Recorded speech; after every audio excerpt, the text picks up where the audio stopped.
Tenemos algunas propiedades de la convolución. Hay muchísimas, bueno, o se pueden deducir pues, algunas más, yo creo, sin mayor problema, pero estas son como las comunes y vamos a mencionarlas. La primera, y yo creo que es muy útil dependiendo de las habilidades que tengamos para hacer convoluciones, ya sea, y me refiero específicamente al método gráfico, es la siguiente. Resulta ser que la convolución conmuta. Es decir, hacer la convolución de f con x es lo mismo que hacer la convolución de x con f. Y bueno, esto pues no parece que sea tan obvio como pensar que esto pase, pero pues analíticamente se ve que es obvio, ¿no? Y yo esta obviedad la veo más en lo analítico que en lo geométrico. No sé, si pienso en la convolución como el método geométrico, a mí no se me hace tan fácil visualizar que esto sucede, pero bueno, en el analítico se ve claramente. La convolución asocia hacer la convolución de tres señales es equivalente a hacer la convolución de las dos que desees y el resultado con la tercera, ¿no? Entonces es lo que dice aquí la asociatividad. La siguiente pues es la distributividad. La convolución distribuye la suma. Si tengo la suma de dos señales y después voy a hacer convolución, pues es equivalente a que haga primero la convolución de esta señal f con cada una de las señales y después la suma. Es decir, hasta el momento de la 1 a la 3 parecería que el símbolo de convolución, este asterisco, se comporta como la multiplicación, ¿no? La multiplicación conmuta, la multiplicación asocia y la multiplicación distribuye la suma. Entonces sería una buena analogía recordar la multiplicación para recordar estas tres propiedades de la convolución. Aquí hay otra propiedad que es interesante, que es la siguiente: la convolución de una señal f con una delta de Dirac, pues es la señal f. Y bueno, consecuencia de las propiedades de la delta de Dirac, pero si lo queremos ver como a la convolución como una multiplicación, pues estaríamos pensando que la delta de Dirac es el 1 de las convoluciones, ¿no? Porque al hacer f convolución con la delta de Dirac no le hace nada, ¿no? Que es más o menos lo que pasa con el 1, ¿qué es lo que pasa con el 1 cuando multiplicas por alguien? Pues no le hace nada, ¿no? Esta es otra propiedad. Si tienes la f convolución con las derivadas de la delta de Dirac, pues esto te da como resultado la mésima derivada de f, ¿no? Parecería que la derivada le transfiere la delta a la f la derivación que se presente en la convolución, cuando estás haciendo la convolución. Otra propiedad es la siguiente: si tienes una constante multiplicada por una función y vas a hacer la convolución con una señal x, pues es equivalente a que hagas la convolución con f y el a esté en la x, y eso es equivalente a que hagas primero la convolución y el a lo pongas hasta fuera del resultado. Entonces es decir, como que las constantes, ¿no? Las constantes pueden estar jugando en, en las señales que haces convolución y pues no pasa nada. Y eso pues, se ve fácil de la definición, ¿no? Esta propiedad. Esta otra propiedad, la 7, si una señal tiene duración t1 y una señal x tiene duración t2, duración nos referimos a un intervalo de longitud finita, de tal manera que ahí la señal no es cero, ¿no? Entonces podríamos pensar en pulsos, por ejemplo, son ejemplos de estas señales. Pulsos de longitud finita, es decir, hay un intervalo de longitud finita donde la altura no es cero, ¿no? Entonces a eso nos referimos con la duración.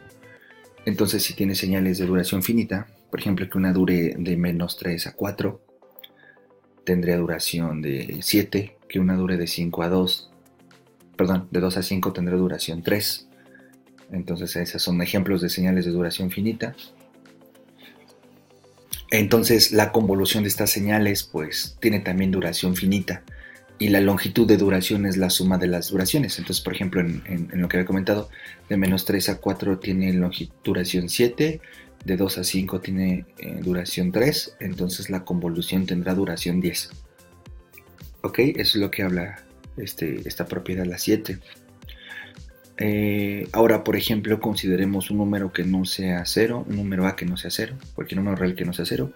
Consideremos un número real t0, el que sea, y consideremos que sabemos el resultado de esta convolución. Es decir, ya hicimos la convolución de f con x y ya tenemos el resultado analítico.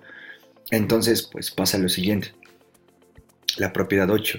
Si tú trasladas la f o trasladas la x a alguna de las dos, pues resulta ser que si haces convolución de f con esta, la convolución, vuelves a hacer la convolución que ya conocías, pero ahora trasladando alguna de las señales, pues la propiedad significa que el resultado va a ser el mismo que tenías anteriormente con la misma traslación. Entonces, si hiciste esta convolución y ya tienes el resultado de g, y luego te piden hacer una convolución en donde alguna de las dos señales que ya habías hecho la convolución se trasladó, pues entonces el resultado no va a cambiar salvo en traslación. Entonces esto se puede ocupar para hacer convoluciones de nuevas señales en términos de convoluciones que ya conozcas.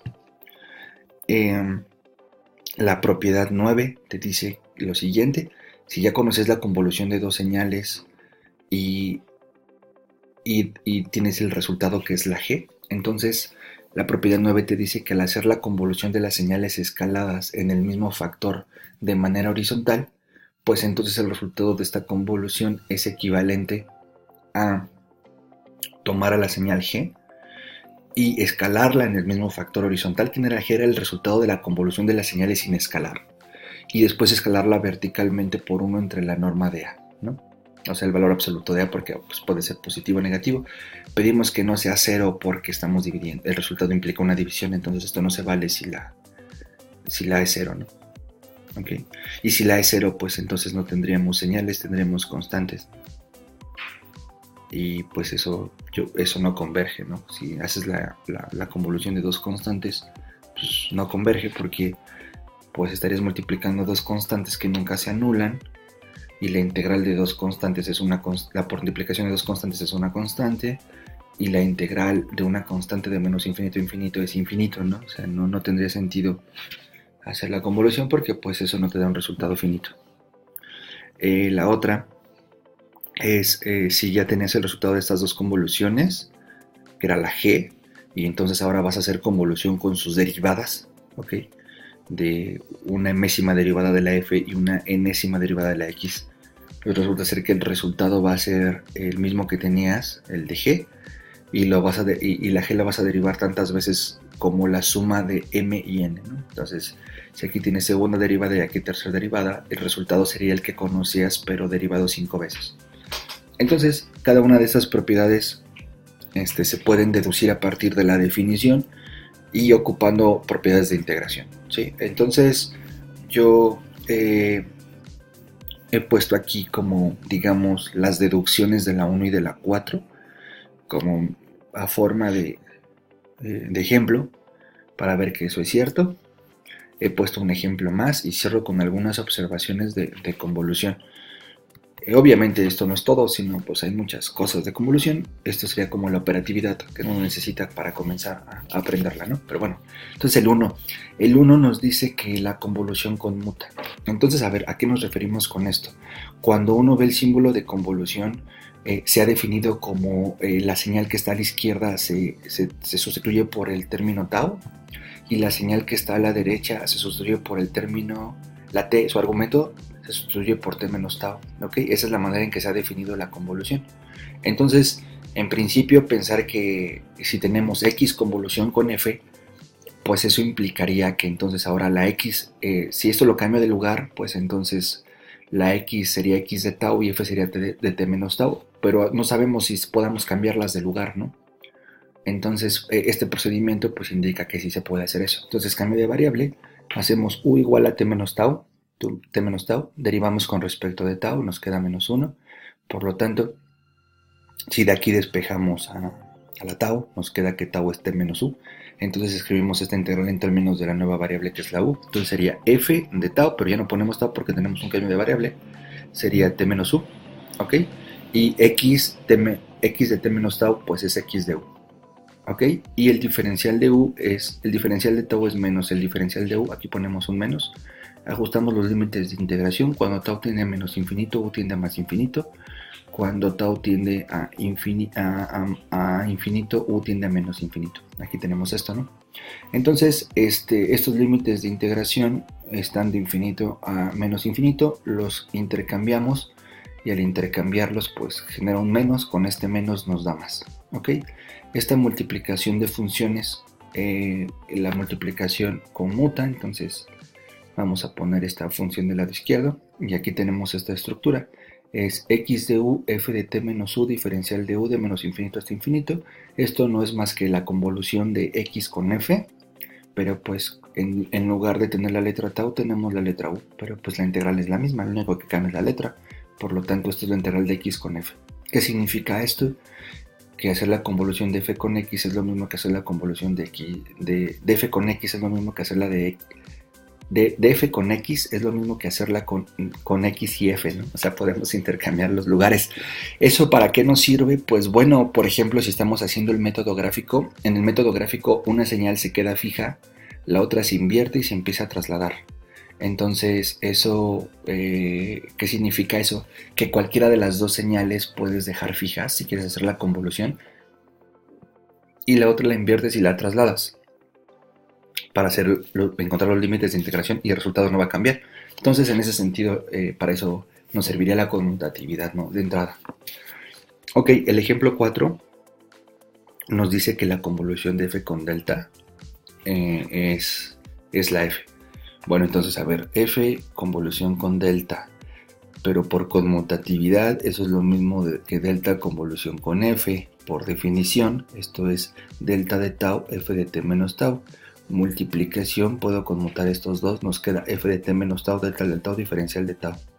Propiedad de la delta de Dirac, la delta de Dirac integrada de menos infinito a infinito, de delta por f de t menos tau, delta de tau, pues es la f evaluada en la traslación de la delta, que es un 0. Entonces f de t menos tau debo de evaluar cuando tau vale 0, y eso nos queda como f de t. ¿Ok? Por lo tanto, pues la propiedad 4 es cierta. Entonces, una señal convolución con la delta, pues es la misma señal.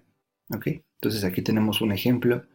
Nos dicen que hagamos f convolución con la delta de tau más delta de tau menos, más delta de t menos 1 más delta de t más 2. Distributividad, utilizo la propiedad de distributividad, la 3, entonces sería f convolución con la primera, más f convolución con la segunda, más f convolución con la tercera. F convolución con la delta, pues es la f, propiedad de identidad, ¿ok? F convolución con delta de t menos 1, pues f convolución con delta es la f, pero entonces aquí la señal está, una de las señales está trasladada, entonces pues yo sé que si una de las señales está trasladada y ya conocí el resultado sin traslación, el resultado sin traslación de f con delta es f. Pues, y si vuelvo a hacer la convolución ahora de estas dos señales, pero una la traslado, pues el resultado estará trasladado. Entonces, esto me da f de t menos 1. Y la misma idea con esta señal f convolución con delta de t más 2, pues me queda f de t más 2, ¿no? Entonces, por ejemplo, esta sería una manera de expresar que estoy sumando una señal más dos traslaciones, una traslación t-1 y otra t-2. Ok, entonces encerramos esto con con tres observaciones. Creo que alguna ya la comenté de ahí de manera indirecta, pero bueno, las precisamos. La convolución no necesariamente existe, es decir, si uno intenta hacer la convolución de u de t con u de menos t, por ejemplo, pues resulta ser que la integral no va a existir porque siempre va a ser infinito, no importa qué valores tomes de límites de integración, siempre va a ser infinito. Entonces hay que tener cuidado con eso, ¿no? No siempre puedo tener señales y les puedo hacer convolución, porque pues como la convolución es una integral definida, pues como sabemos de teoría de integración, pues hay unas integrales que existen y otras que no, entonces pues en este caso hay un ejemplo en donde se puede observar que esa integral de convolución no existe. La siguiente observación, la convolución de señales periódicas tampoco existe, porque si lo pensemos en una señal periódica que siempre tenga, que esté definida por arriba del eje horizontal, entonces es positiva.